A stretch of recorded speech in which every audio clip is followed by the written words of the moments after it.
Hey, and welcome back. And in this lesson, we're going to look at rendering, how to render your final image as a still image, or how to render your animation to an image sequence or a video file. So let's set up a very simple scene. So we just have something to look at. So I'm going to create a plane. So mesh and then plane, just scale that up. And then let's create a simple cube. I'm going to move it up. So GZ, holding control to snap. And maybe let's just create a few different boxes. So I'm going to press Shift D to move it or to duplicate, and then Shift Z to only move it around on the X and the Y axes. And I'm just going to duplicate this one a few times and maybe duplicate it once more, maybe like that. And then let's look through our camera, see what's going on here.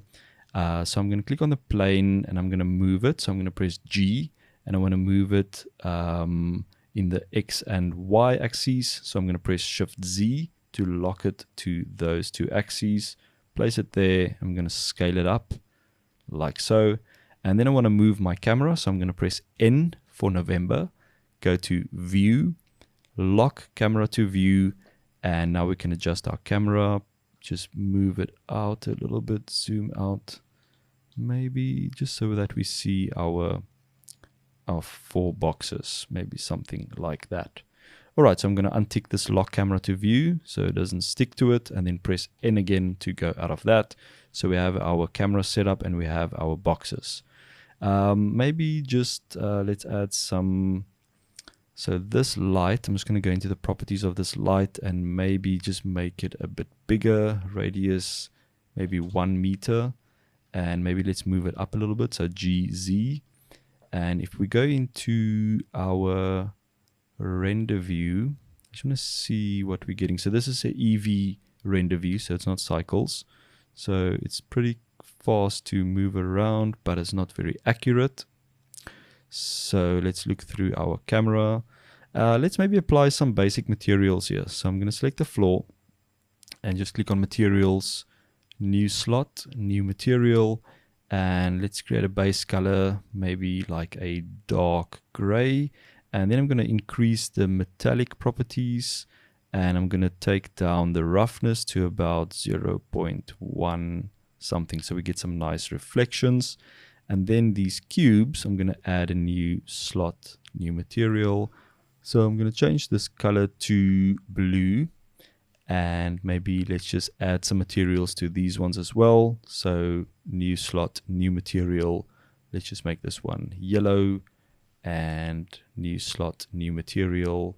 Let's make this one red, and that one can stay white. Let's just add a actual material and then make it white. Something like that.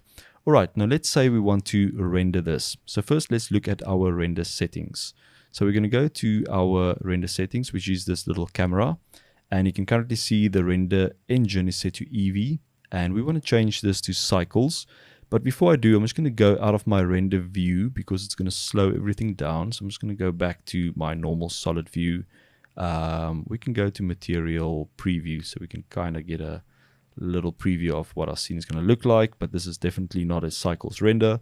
So first of all, under your render engine, we're going to change it to cycles, and then you can see that you have your device settings here. If you have a GPU, you can change this over to GPU compute.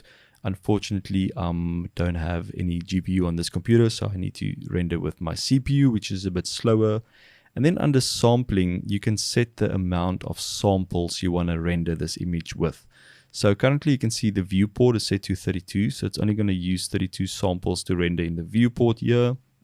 But your final render will use 128 samples. So you can always increase that, and that will increase the render time, but it will also increase the quality. So I'm going to leave this on default. And then there's also something called adaptive sampling. And this will help with if some parts of your image is noisy, have a lot of noise samples. This will usually help with that because it will spend a little bit more time rendering those problematic areas and to try and reduce the noise. And then other areas where there's less noise, it will use less samples on those areas. So it's kind of a way to increase the time of your renders, but you can play around with that and see what the difference is in your time. So next we also want to go down to this next tab, and this is basically your output properties. So this is where you tell Blender what type of file you want to render, how big it should be, all of that. So right at the top you get your resolution. So this is just your image resolution, 1920 by 1080, and you can set a temporary size like I did earlier. So if I set this to 50%, it will only render this resolution but at 50% of that resolution. So it's just a nice quick way. If you want to do a quick test render and you want to set it to something like 20%, you can quickly do that and get a very quick render that's low resolution just to kind of see what's happening. So I'm going to increase this back to 100 because we want to render at HD. And then we can also go down here and say the frame start and frame end. Do we want to render that whole animation, or do you only want to render the first frame? So you can specify this if you want to render your full animation. And for this, I'm just going to specify I just want to do frame 1 to frame 1 because we don't have any animation. And then you can set the frame rate. Obviously, we don't have to worry about that now. And then under output, this is where you specify where you want to save that render. So I can click here and I can say I want to save this maybe on under Blender, and maybe just create a folder here and call it render like that. And if we go into that folder, I can, oh, this is actually a folder that's been used already. So I'm just going to create a new one, call it render 2, and go into that folder, click accept, and now I'll see you'll have your path there where it's going to save it to. All right, then you can also specify the file format. So if you click here, you can see BMP, PNGs, JPEGs, Targas, OpenEXRs, all of those things. Now, I usually prefer to render in PNG, but sometimes if I do things for visual effects, then I will use OpenEXR, which is a much bigger file, but it stores a lot more data that you can use to color correct your scenes a lot better. But for this, I'm just going to select PNG. And then you also need to specify if it's black and white, normal RGB, or if it's got an alpha value as well. So let's say if there's no background and you want to have an transparent background, so alpha channel, then you will use RGBA. But for this, I'm just going to use RGB because there's no transparency in this render. And then you can also set the color depth, 8-bit or 16-bit. Obviously, 16-bit will give you better quality, so I'm going to set it to 16-bit. And then you can set compression as well, and that's how compressed your file will be, the file size. So that's pretty good. And everything is looking good. And now we are ready to render our image. So I'm going to go up to render here at the top, and you'll see it says render image, or you can use the shortcut key F12. So I'm just going to click on render image because we're just rendering that still image, and this is going to start rendering. I can actually zoom out here slightly to just get a better view, and I'm just going to fast forward through this render. Okay, so you can see the render is complete, and we can zoom in and zoom out here, same controls that you use inside of Blender. And yeah, now you can either save your image, you can go to image right here and you can save it, or it should be automatically saved because we specified that location. But usually I'll just go as image and then save as, and you can save it from here if you're doing one image. But let me quickly show you if you are going to do an image sequence or an animation. So I'm going to close this down, and let's say we have a couple of frames, maybe 10 frames of animation that we want to render.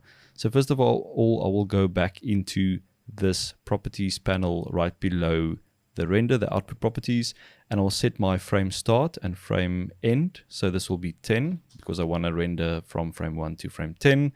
And then we're going to leave that output location. And then you can either do an image sequence, as I mentioned before, you can do PNGs. So it will save a PNG for each frame. Or you will use EXR, which is a better format for that. or you can do something like a video file. Now, I won't really recommend rendering to a video or a movie file, because the problem with that is if something goes wrong during that render, you will have to start from the beginning again. If you are rendering an image sequence and something goes wrong, you can just start from the last image that failed, if that makes any sense. So you can set this to FFmpeg video, and then you can go into the encoding and you can change this to H.264 and maybe have this save out a MP4 file, MPEG-4, medium quality or high quality, etc. And then it will render a MP4 video file for you. But I will always suggest rather doing a PNG or a OpenEXR image sequence, and that way you won't lose anything if you maybe have a power failure or the program crashes or your disk is full or anything like that. Then you can just carry on from the last successful render, which makes everything just so much easier. So that is basically how you render from within Blender. I will see you in the next lesson.